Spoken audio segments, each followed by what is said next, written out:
Hello friends, welcome to my channel RD story. আমার আজকের recipe Madan কটকটি। আমরা ছোটোবেলায় এই মদন কটকটি বা গাঁটটা ভাজা প্রায়শই দোকানে থেকে কিনে খেয়ে থাকতাম। এখন কিন্তু দোকানে খুব একটা পাওয়া যায় না, আর বাড়িতে কিন্তু খুব সহজেই তৈরি করে নেওয়া যায়, আর একদম সেই দোকানের মতনই লাগবে। দেখে নিন আজকের রেসিপিটা। খুব কম উপকরণ দিয়ে কিন্তু আজকের রেসিপিটা মদন কটকটি বা গাঁটটা ভাজা।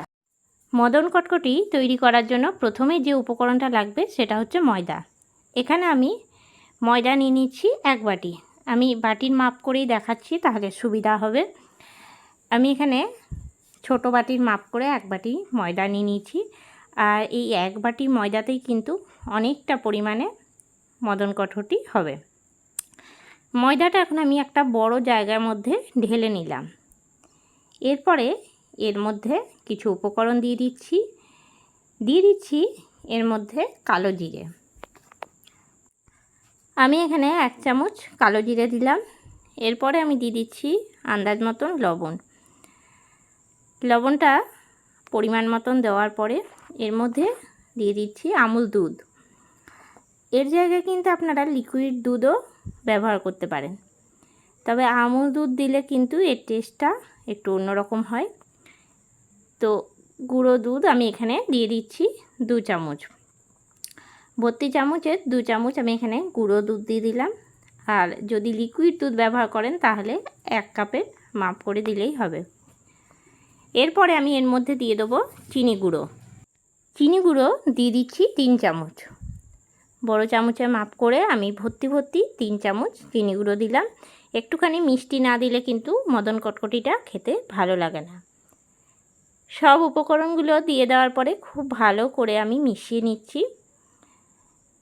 এরপরে দিয়ে দেবো ঘি। ঘি দিলে কিন্তু এর টেস্টটা খুব ভালো আসে। এখানে আমি গাওয়া ঘি 1.5 চামচ 2 চামচের মতন দিলাম।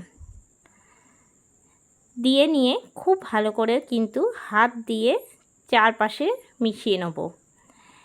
একটুখানি গাওয়া ঘি দিলে এর গন্ধটা কিন্তু খুবই সুন্দর আসে, আর খেতেও কিন্তু খুব ভালো লাগে। তবে এতে কিন্তু ময়ানের পরিমাণটা একটুখানি বুঝে দিতে হবে। ঘি যেহেতু দিয়েছি তার জন্য আমি এখানে সাদা তেলও দেব, সামান্য পরিমাণে ব্যবহার করব। তো আপনারা চাইলে শুধু ঘি দিয়েও কিন্তু ময়ানটা দিতে পারেন। যেহেতু আমি ঘিয়ের পরিমাণটা একটু কম দিয়েছি তার জন্য আলাদা করে সাদা তেলও দেব। তো এখন ঘিটা খুব ভালো করে মিশিয়ে নেওয়া হয়ে গেছে। এরপরে আমি দিয়ে দেবো সাদা তেল। আমি এখানে 2 চামচের মতন রিফাইন্ড অয়েল দিলাম। দিয়ে নিয়ে খুব ভালো করে আবারও আমি 4-5টা মিশিয়ে নেব। ময়ানটা যদি খুব ভালো করে দেওয়া হয় তাহলে কিন্তু মদন কটকটিটা খেতে খুব ভালো লাগে, আর ময়ান না দিলে কিন্তু খুব ভালো হয় না। তার জন্য ময়ানটা কিন্তু খুব ভালো মতন দিতে হবে।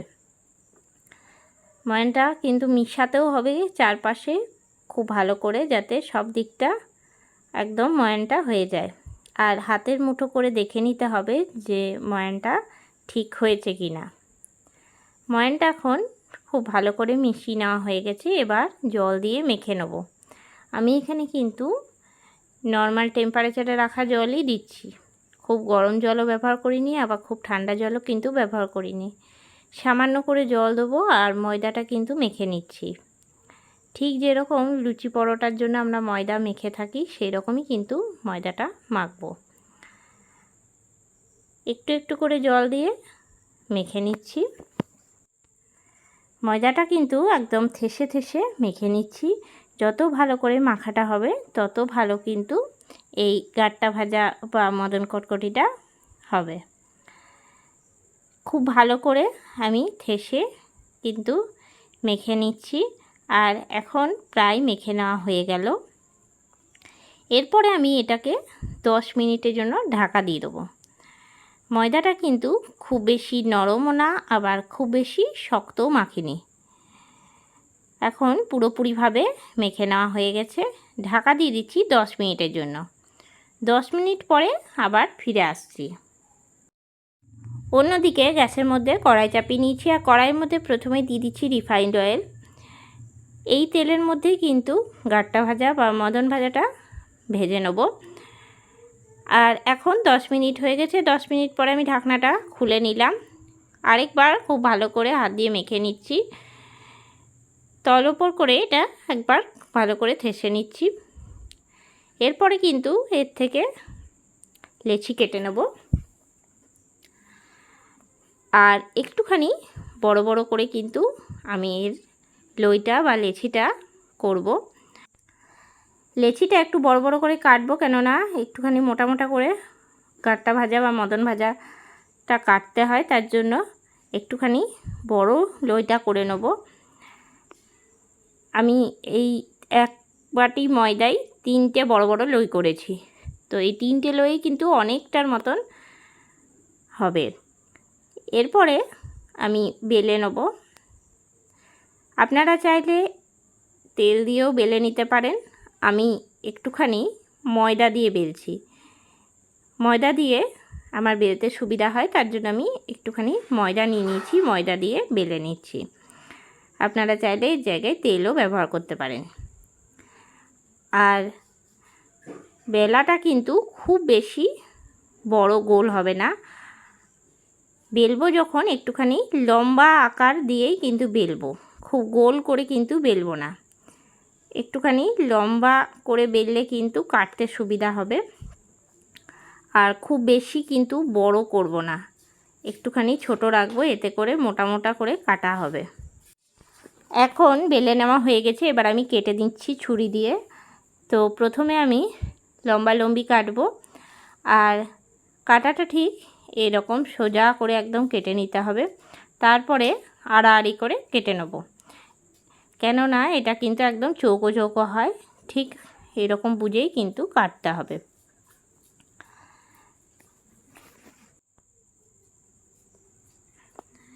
এখন লম্বা লম্বি করে কিন্তু কেটে নেওয়া হয়ে গেছে, এবার কেটে নিচ্ছি আড়াআড়ি করে।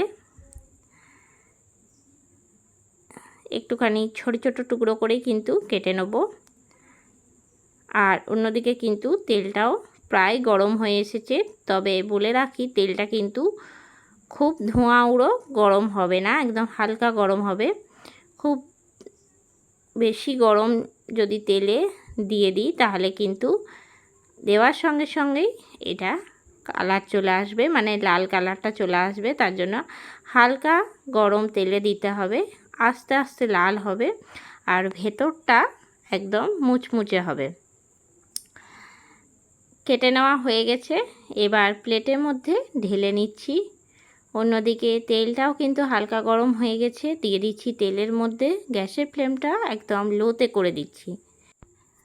কড়াইয়ে সবগুলো দিয়ে দিয়েছি, দেওয়ার পরে কিন্তু আমি একটা খুন্তি দিয়ে নাড়াচাড়া করব সমানে।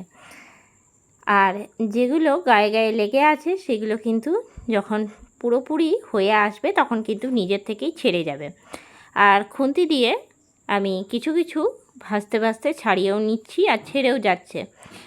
আর কালারটা কিন্তু একটু কালচে লাল লাল হবে, তো এখনও কিন্তু পুরোপুরিভাবে কালারটা আসেনি, সমানে ভেজে যেতে হবে।